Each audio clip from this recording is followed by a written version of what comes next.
Bonjour, je suis Hakim La'alam et je vous propose ma chronique du lundi 26 mai 2025.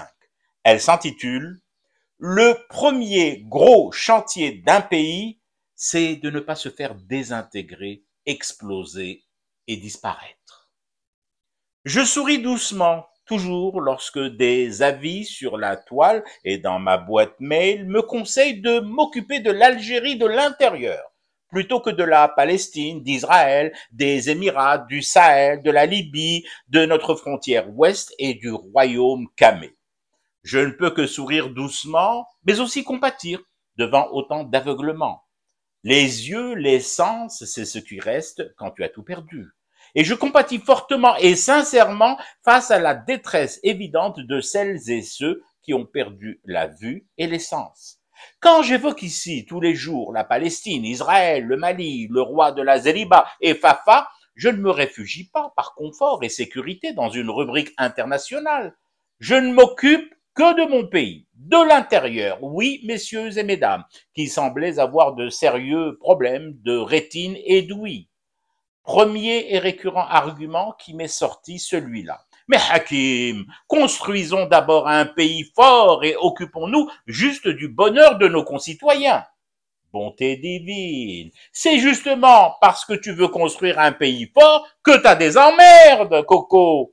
C'est parce que depuis quelques petites années, les autorités du pays travaillent à ce projet de reconstruction réelle et de développement durable de la DZI que se sont réveillées et accentué les tensions à toutes nos frontières sans exception. Tant que tu ne gênais pas, Yabouroro, que tu faisais carpette, comme du temps non béni du clan d'Oujdal et de Mosquée, ça allait même très bien au pays des sept dormants et de Abdelkha Ier. Nos ennemis n'avaient aucune raison de vouloir s'en prendre à nous. Nous étions déjà pris, repris et outragés d'emprise forte. 22 ans, voire plus de marchepieds algériens à la reconquête sioniste du Maghreb, de prise de contrôle totale de ce balcon des Édiens unique sur l'Afrique que nous représentons.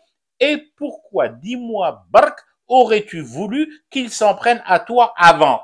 Depuis 2019, par contre, de manière sensible, visible à l'œil nu, chiffrable et quantifiable et ressentie comme une menace à ces projets pour nous, Tel Aviv a actionné son bras armé de Barési, Bousbir, sa banque émiratie, toujours accroupie sous le guichet, croupe en l'air, ses petits soldats de sable, libyens et maliens, et tout ce que compte ce vaste plan de recomposition régionale comme maréchaux ferrants au chômage. Et c'est quoi le projet? Me demandent encore les amis qui me conseillent encore et toujours de consacrer mes chroniques aux problèmes algéro-algériens seulement? Ben justement, j'y viens et reviens et y reviendrai jusqu'à ce qu'il recouvre la vue, l'ouïe ou l'usage même partiel du truc coincé entre leurs deux oreilles. Le projet, c'est tout bonnement que les problèmes algéro-algériens disparaissent avec la disparition de la DZI, par sa tribalisation, par son émiettement, par son morcellement, par sa mise sous tension permanente aux frontières, puis par son implosion.